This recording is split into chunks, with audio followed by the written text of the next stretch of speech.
સુરતના ward number 23માં ચૂંટણી પહેલા જ રાજકીય માહોલ ગરમાયો છે। આમ આદમી પાર્ટીના ઉમેદવારો મનોજભાઈ, પ્રવીણભાઈ અને રેશમાબેન દ્વારા ભારતીય જનતા પાર્ટી પર તીવ્ર પ્રહાર કરવામાં આવ્યા। સુરતના વોર્ડ નંબર 23માં ચૂંટણી પહેલા જ રાજકીય માહોલ ગરમાયો। આમ આદમી પાર્ટીના ઉમેદવારો મનોજભાઈ, પ્રવીણભાઈ અને રેશમાબેન દ્વારા ભારતીય જનતા પાર્ટી પર તીવ્ર પ્રહાર કરવામાં આવ્યા। ઉમેદવારોએ આક્ષેપ કર્યો છે કે છેલ્લા 30 વર્ષથી વિસ્તારમાં કોઈ નોંધપાત્ર વિકાસ થયો નથી।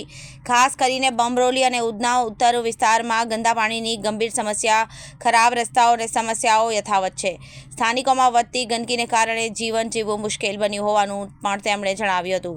આમ આદમી પાર્ટીના ઉમેદવારોએ આ મુદ્દાઓને લઈને જનતા સમક્ષ પોતાની વાત મૂકી ડોર ટુ ડોર પ્રચારનો પ્રારંભ કર્યો। તેમણે વિશ્વાસ વ્યક્ત કર્યો કે જો તેમને તક મળશે તો વિસ્તારના પ્રાથમિક પ્રશ્નોનું ત્વરિત નિરાકરણ લાવવામાં આવશે। ચૂંટણી નજીક આવતા વોર્ડ નંબર 23માં રાજકીય ટક્કર હવે વધુ જોરદાર બનવાની શક્યતા છે। સુરતના વોર્ડ નંબર 23માં આમ આદમી પાર્ટી દ્વારા જોરદાર રોડ શો યોજાયો। ખડે પગે વિસ્તારમાં મોટી સંખ્યામાં કાર્યકરો અને સ્થાનિક લોકો જોડાયા। પ્રચાર દરમિયાન ગરીબ પરિવારો અને બાળકો માટે મફત ગુણવત્તાસભર શિક્ષણ આપવાની ખાતરી આપવામાં આવી। ભાજપ સરકાર પર આક્ષેપો કરવામાં આવ્યા અને 5 વર્ષમાં યોગ્ય વિકાસના કામ થયા નથી તેવા આક્ષેપો કરાયા। આપ દ્વારા દાવો કરાયો કે એક તક આપશો તો વિસ્તારનો વિકાસ બદલી નાખીશું અને લોકોના પ્રશ્નો ઉકેલવા, સુવિધાઓ સુધારવા વચન આપવામાં આવ્યું હતું। મતદારોને બદલાવ અને નવી રાજનીતિ માટે મત આપવા અપીલ કરવામાં આવી હતી। પહેલા તો આપનું નામ? मनोज प्रताप बोदड़े। તમને આમ આદમી પાર્ટી વિશ્વાસ કરીને તમે હમણાં ડોર ટુ ડોર જઈ રહ્યા હતા, તમને શું જોવા મળ્યું? आम आदमी हम डोर टू डोर के लिए जा रहे थे तो ये भारतीय जनता पार्टी का जो विकास है दिख रहा है हमको कि ये यहाँ पे इतनी लापरवाही है कि पूछो मत। कोई कचरे वाला आता नहीं है, गाड़ी वाला आता नहीं है और पानी आता नहीं है। सब लोग शिकायत कर रहे हैं कि हम लोग इतने सालों से यहाँ रहते हैं, तभी भी जब बारिश का भी पानी आता है तो हम लोग इतने इतने पानी में से जाना पड़ता है। इतना बेकार परिस्थिति है कि पूछो मत। यहाँ पे आप क्या चाहते हो? हम लोग यही चाहते हैं कि जब हमारी सरकार आए एकदम रोड, रास्ते, गटर लाइन और ये जो कच्चा दिख रहा है वो हमारी सरकार में नहीं दिखेगा। ये हम लोग चाहते हैं।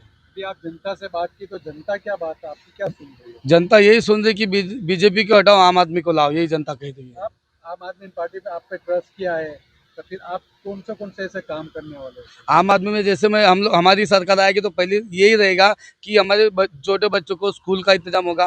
और दूसरा प्रश्न ये रहेगा कि जो बच्चों लोग यहाँ से 8-10 किलोमीटर, आदमी लोग 8-10 किलोमीटर जाते, सिविल में जाते, यही चाहते कि ये दवाखाना हमारे 23 नंबर वार्ड में अच्छा खासा दवाखाना बने।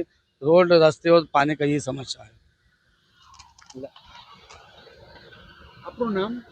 मेरा नाम प्रवीण मौर्य है। આપની ઉંમર કેટલી? उम्र मारी 28 वर्ष है તમે એક યંગ છો जी। તમે આજે જઈ રહ્યા હતા આ રસ્તા ઉપરથી, તો આ રસ્તા પર તમને શું જોવા મળ્યું? रस्ता पर जुओ साहेब, અમે જઈ રહ્યા હતા ત્યારે અમે લોકો પબ્લિક આ જોયા, કચરાના ઢગલા જોયા।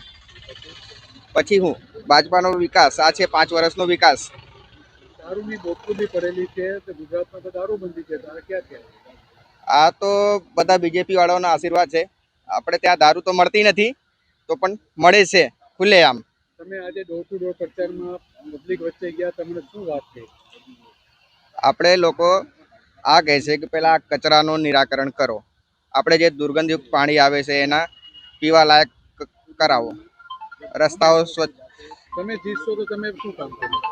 સૌથી પહેલાં રસ્તાઓનું નિર્માણ કરાવીશ, પીવાના પાણીની શુદ્ધ લોકો વચ્ચે ઉપલબ્ધ કરાવીશ, પ્રાથમિક આરોગ્ય કેન્દ્રની સુવિધાઓ અપાવીશ। नाम क्या है? रघुनाथ कन्नौज, ये कौन सी सोसाइटी है, कौन सी जगह रहते हो आप? गौरी नगर पांडेसरा में। ये आपने कचरा यहाँ डाला, क्यों गाड़ी नहीं आती आपके यहाँ? आती है लेकिन टाइम से नहीं आती है, ये बोल रहा हूँ। कभी मैं ड्यूटी पे हूँ, 6:30 बजे नहीं, कहाँ से रहते हो यहाँ? यहाँ 3-4 साल से रहते हैं। अभी चुनाव आ रही है, भाजपा सरकार पहले 5 साल काम कर चुकी है, अभी क्या करोगे? कौन सी सरकार को? अभी आम आदमी पार्टी को, क्यों आम आदमी उनका काम अच्छा है, दिल्ली है, पंजाब है, देखो बढ़िया काम तो करते हैं। भाजपा भी 5 साल रह चुकी है ना, आप क्या कहना चाहोगे? जाके रोड देखिए, जाके गली में रोड तो देखिए। अभी नेता वोट मांगने के लिए आएंगे आपकी गली में, क्या कहना चाहोगे आप? मैं आम आदमी पार्टी का सपोर्ट करूँ। नेता जो भाजपा की रैली आएगी, क्या कहना चाहोगे? अरे रैली तो सब पार्टी की आती रहती है, तो रैली से अपने से क्या लेना देना। वोट देना है तो आम आदमी पार्टी को देंगे। ब्यूरो रिपोर्ट BTS न्यूज़ सुरत।